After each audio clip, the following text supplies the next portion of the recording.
अगर आप सिर्फ ये लेते हो तो बिल्कुल मत लेना, क्योंकि आप परेशान हो जाओगे। इसके ब्लेड्स 2 बार टूटे हैं और वो सिर्फ इसलिए उड़े हैं क्योंकि मैं और ये लेना क्यों है, ये बहुत सिंपल रीज़न है इसका कि अगर आप भी DJI Neo लेने का प्लान कर रहे हो तो ये वीडियो ज़रूर देखना। अगर आप भी कंफ्यूज हो कि DJI Neo लें या फिर कोई और DJI का ड्रोन लें तो ये वीडियो आपके लिए है। सबसे पहला पॉइंट आ जाता है कि इसका प्राइस क्या है। तो यार इसका प्राइस 15,000 रुपए से शुरू हो जाता है चाइना में, 16,000 चला गया थाईलैंड में, US में, और फिर इंडिया तक आते आते ये 32,000 रुपए का हो जाता है। 48,000 में इसका फ्लाई मोर कॉम्बो आता है, जिसके अंदर 3 बैटरीज मिल जाती हैं और एक रिमोट मिल जाता है। सब्सटीट्यूट ब्लेड्स भी मिलते हैं, लेकिन सिर्फ 2। मैंने ये ड्रोन थाईलैंड से मंगवाया था और ये मुझे 26,000 रुपये का पड़ा after all the discounts, and 1,800 रुपये का मुझे ये बैग पड़ा। मैंने ये ले लिया क्योंकि वहाँ से इंपोर्ट कराना था तो बॉक्स फिकवाना पड़ा। तो बॉक्स फिकवाने के बाद हमने ये वाला बैग ले लिया इसका। नेक्स्ट चीज़ आ जाती है कि यार ये लें, इसका कॉम्बो लें या फिर मिनी 4 लें। तो यार अगर आप सिर्फ ये लेते हो तो बिल्कुल मत लेना, क्योंकि आप परेशान हो जाओगे। इसके साथ फ्लाई मोर कॉम्बो लेना, जिसमें 3 बैटरी आती है, क्योंकि 15 मिनट की 3 बैटरी 45 मिनट की क्लिप्स आपको दे देती हैं।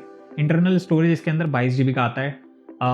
ये 4K में 30 FPS 60 FPS तक चले जाता है। और इसके साथ जो रिमोट आता है इसका, अगर आप ये और रिमोट यूज़ करेंगे तो 5 से 7 किलोमीटर की कंपनी ने रेंज दी है।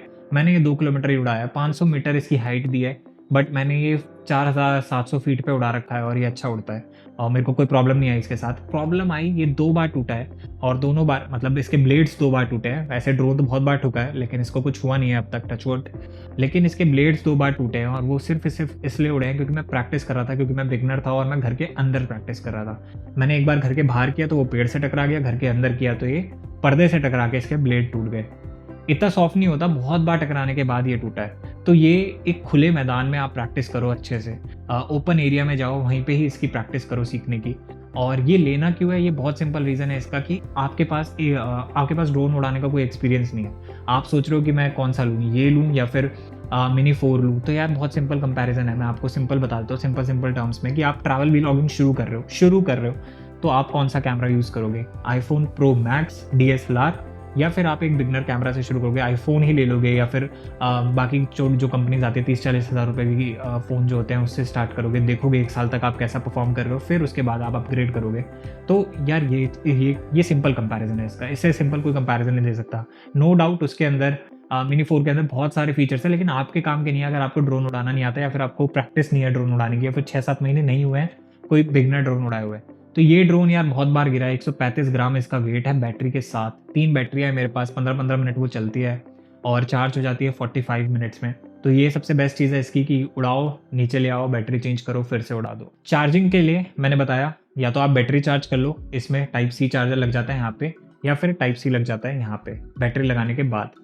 और अगर आप मोबाइल से प्लान कर रहे हो इसको उड़ाने का, तो मोबाइल में DJI Fly ऐप होती है, जिसके साथ आप इसे उड़ा सकते हो बहुत ईजिली। लेकिन इसमें एक प्रॉब्लम ये है कि मोबाइल ऐप और ये वाईफाई और ब्लूटूथ से कनेक्ट होते हैं, तो जितनी उसकी रेंज होगी उतना ही ये उड़ेगा, उसके बाद वार्निंग दे देगा। फ़ोन से उड़ाने में एक एडवांटेज ये है कि आप फ़ोन का माइक यूज़ कर सकते हो और रिकॉर्ड कर सकते हो, अपनी जो भी आपको रिकॉर्डिंग करनी है वॉइस की, वो आप रिकॉर्ड कर सकते हो ईजिली, और सारी ड्रोन फुटेज और आपकी वॉइस रिकॉर्डिंग कोलैब हो जाएगी और आपको एक MP4 मिल जाएगा। 22 GB का इसका खुद का इंटरनल स्टोरेज है, जो कि काफ़ी होता है। आप उड़ाते हो, वापस नीचे लाते हो, फ़ोन से आप थ्रू वाईफाई आप इसे कनेक्ट करते हो और अपना ट्रांसफ़र कर लेते हो डेटा सारा का सारा। तो अगर आप सोच रहे हो कि यार ये लूँ, फ्लाई मोर कॉम्बो लूँ, तो मैं फ्लाई मोर कॉम्बो ही रिकमेंड करूँगा। ये एज अ खुद वीक है। आप सोच रहे हो आपके पास दूसरा रिमोट है, आप वो ले लोगे, वो भी बढ़िया नहीं लगेगा आपको, क्योंकि वो कनेक्ट नहीं होगा, कंपनी ब्लॉक करके रखती है। आपको इसी का स्पेसिफिक रिमोट कंट्रोलर लेना होगा, जो कि आप फ्लाई मोर कॉम्बो में जो कि आपको मिलता है। तो मैं तो रिकमेंड करूँगा फ्लाई मोर कॉम्बो लो। मोबाइल से भले उड़ा लो कभी कभी, लेकिन रिमोट से उड़ाओ फॉर लॉन्ग रेंजेस, क्योंकि अगर आप ले ही रहे हो तो क्यों रिस्ट्रिक्ट करना खुद को। अब बात करते हैं इसकी प्रॉब्लम्स की। तो भाई एक तो ये ठुक गया जाके, मैंने इसे अंधेरे में उड़ाया, मुझे पता नहीं था ये अंधेरे में जाके ठुक गया और इसका एक ब्लेड टूट गया क्योंकि ये पर्दे में अटक गया था। फिर मैंने इसे बाहर उड़ाया, बाहर हवा चली थोड़ी सी तो ये साइड वाले तार से टकरा के फ्लैट हो गया। तो बेसिकली ये वैसे अपने आप को बहुत बैलेंस करता है। अगर आप ऐसे टकराते हो, ऐसे करते हो, तो ये खुद को बैलेंस कर लेता है साइड से ऐसे।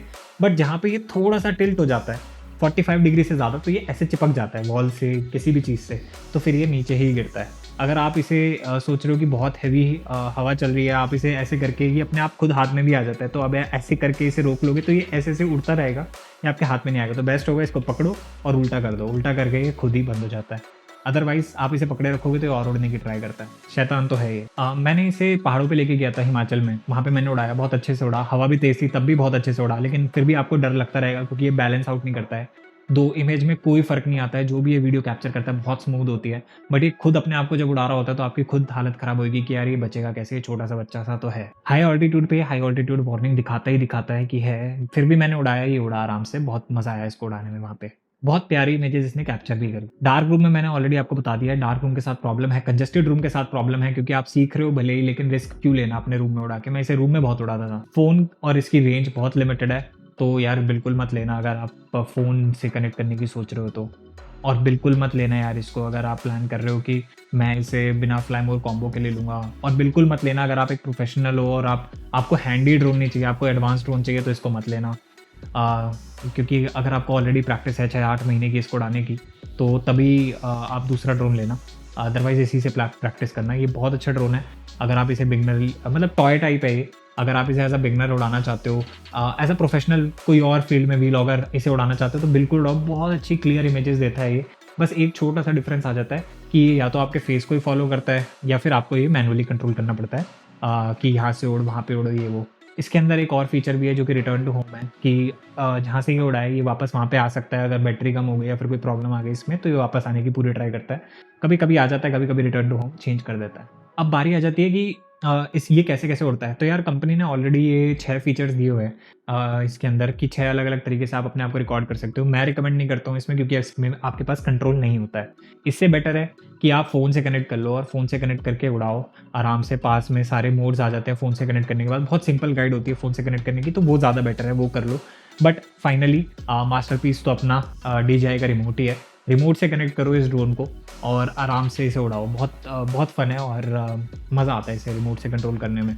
रिमोट में क्या-क्या फ़ीचर्स दिए हुए हैं ये भी देख सकते हो। कैमरा ऊपर-नीचे करना है तो ये वाला फ़ीचर है। यहाँ पे क्लिक करनी है वीडियो या फिर पॉज़ करनी है, ये वाला फ़ीचर है। मोड्स चेंज करने हैं, मतलब कैमरा या फ़ोटो लेना है तो यहाँ पे एक बटन है, ये वाला फ़ीचर है। जॉयस्टिक है तो ये जॉयस्टिक मैंने अभी लगाई नहीं है, यहाँ पे है जॉयस्टिक, ये निकाल के यहाँ लगा दूँगा तो ये वाला फ़ीचर है। फाइनली रिटर्न टू होम का भी फीचर है, टर्न ऑन यहाँ से हो जाता है। मोड्स हैं इसमें 3-3, सिनेमैटिक, नॉर्मल, स्पोर्ट्स में भाग जाता है बहुत तेज़, तो पहले तो इसे चेंज कर लेना और नॉर्मल पे ले आना जिससे धीरे भागे। फिर फाइनली शट डाउन बटन है। इसकी गाइड वगैरह में इसके जो बेसिक ट्यूटोरियल होता है वो मैं नेक्स्ट वीडियो में शेयर करता हूँ आप लोगों के साथ, कि कैसे इसे उड़ाते हैं, कैसे इसको मेंटेन रखना है, कैसे इसको हमेशा उड़ाने से पहले एक बार चेक करना है, कंपनी की गाइडलाइंस क्या है इसके रिलेटेड, वो सब मैं नेक्स्ट वीडियो में शेयर करता हूँ। अभी के लिए वीडियो कैसी लगती है आपको, कोई भी डाउट हो कमेंट बॉक्स में डाल दो। मोटिवेट करने के लिए मुझे लाइक और सब्सक्राइब ज़रूर कर लेना और मिलते हैं नेक्स्ट वीडियो में। Bye bye, stop recording. जब तक मेरा ये camera stop stop recording. Stop recording सुन के, तब तक आप ड्रोन की फुटेजेस देख लो।